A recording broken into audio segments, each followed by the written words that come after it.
माझा मुलगा अमेरिकेला आहे, ऑस्ट्रेलियाला आहे असं म्हणणारा एक डॉक्टर, बघा व्हिडिओमध्ये कंडिशन काय, मागच्या 2.5 महिन्यापासून त्याचे साधे कपडे बदललेले नाही आहेत, कपडे पूर्ण खराब झाले आणि ते चिटकून गेले, अक्षरशः ते कापून काढतायत, पूर्ण फाडतायत. आणि जो दिसतोय ना माणूस, तो स्वतः डॉक्टर होता एकेकाळी. त्यांनी पण त्याची लॅविश जिंदगी, एकदम टॉप लेवलची जिंदगी त्यांनी पण जगली असेल, पण म्हातारपणी किंवा एक रिटायरमेंट नंतर म्हणता येईल, आपल्याला जवळ लागतात ते फक्त माणसंच लागतात आणि ते जवळचेच लागतात. जिंदगीभर तुम्ही करतात लोक, मित्र मैत्रिणी सगळे, पण शेवटी लाईफचा जो फेज आहे ना शेवटचा, तेव्हा फक्त आपले जवळचेच लागतात. आणि त्या फेजमध्ये जर आपली मुलं फॉरेनला आहे आणि ते मुलं पण असे नालायक निघाले समजा, की आई बापाला विसरूनच गेले तिकडे जाऊन, म्हणजे यांनी काहीच नसेल केलं का या माणसाने त्याच्या मुलांसाठी.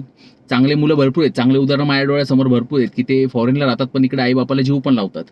पण हे असे नालायक लोक येतात कुठून नक्की? म्हणजे ज्यांनी जिंदगी त्याची घासली, लाईफ पूर्ण संपवली, पैसा दिला, टाईम टू टाईम शिक्षण दिलं, सगळं दिलं, आणि हे म्हातारपणी ते आपल्या बापाला विसरून गेले, जो डॉक्टर लेवलचा माणूस आहे. आणि त्याची कंडिशन एवढी बेकार आहे की शेजारच्या बाजारच्या लोकांनी 2-2.5 महिन्यानंतर काढले, तर घरात पूर्ण सडलाय तो आणि पूर्ण ते कपडे वगैरे सगळे खराब झालेत, म्हणजे चिटकून गेले अक्षरशः, एवढा डेंजर त्याची अवस्था झालेली आहे. तर सांगायचा उद्देश एकच आहे, तुमच्या मुलांना शिकवा, सगळं करा, पण स्वतःकडे लक्ष द्या. आणि स्वतःची आफ्टर रिटायरमेंट, जर तुमचे पोरं तिकडे गेलेच आहेत ना आणि तुमचा त्यातल्यात नालायकच पोरगा आहे ना, तर त्याला जाऊ द्या, पण तुमची सोय करून ठेवा लाईफच्या रिटायरमेंट नंतर काहीतरी, नाही तर अशी कंडिशन 100% होऊ शकते.